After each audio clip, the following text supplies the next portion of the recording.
केहू केहू के जीवन वीरान बंजर होखेला, जे में न खुशी के फूल खिलेला ना उम्मीद के अंकुर फूटेला।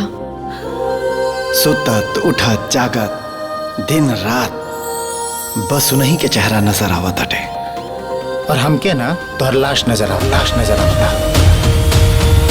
ये एरिया के सबसे खतरनाक बाहुबली भानु प्रताप के बेटी है। शादी के मंडप नहीं बेचारी विधवा हो गई कि हम गौरी के दिल से प्यार करे लगल बानी, पर ए बात के एहसास हम गौरी के करा के रहा। हमर बेटी के बिया होई सिर्फ और सिर्फ हमरा ही बराबर में। अगर जिंदगी भर ऐसे ही विधवा बन के अपन जिंदगी बिता ले। लगावा सखी हरदी बन्नी के अपने, लगावा सखी हरदी बन्नी के। इतना कुछ देखला सुनला के बाद भी तोहरा के ओकर बाप भाई से डर नहीं लगत? डर तो उनको लगता है जिनके कर्मों में दाग होता है।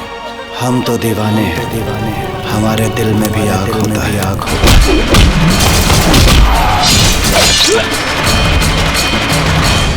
जौन बीत गइल एगो हादसा रहे।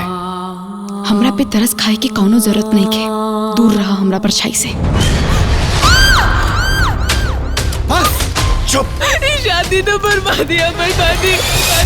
हमार बेटी इतना कमजोर ना हो सकेले। अंदर हमार तोहरा दिल में जगह पावे खातिर, तोहर प्यार पावे खातिर हम तोहरा से बियाह कैनी है। कि पहिले नजर से तू दिल में समाइलू तहिए से सारा नियम तरीका के तू ताक पे रख दिले। धर्म पत्नी लक्ष्मी के रूप होली। तुम ऊपर सोता, हम नीचे सोच जाए।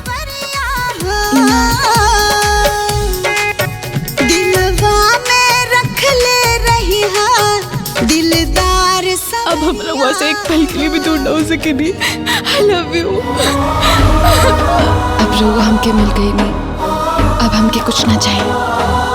ई बात हमरा बिरादरी में पता चलल तो दुनिया थूकी तोहरे नाम पे। तुम्हारी पर केहू पारी ना पी। 5 साल पहले एक मांग धोइल रहे भगवान के मर्जी से। आज मांग धोई एक बाप के मर्जी से। हाथ जोड़ के निवेदन करता, हमरा के हमार मेहरारू दे दी। बहुत प्रेम करेले हमारा बेटी से।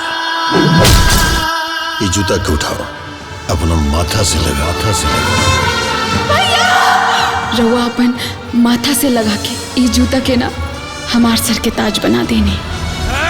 हम अपना मेहरारू के इजा से इज्जत से लेके जाए यही से हाथ जोड़ के इनका के मांग तानी रउआ सबे ना तो लोग में इतना दम लिखे कि तो लोग सामरिया के हाथ लगा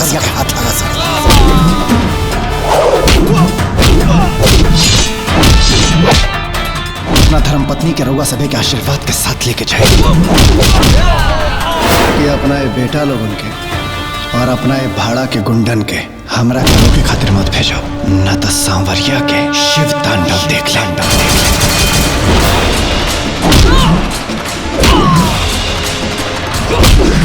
खबरदार हमार सुहागी के हाथ में लगाओ लगा, हमसे बुरा केहू ना होई। गौरी खुद के बुला सके लेकिन सवारी के ना। हम तहरा बदन पे मंगलसूत्र न दे। सावरिया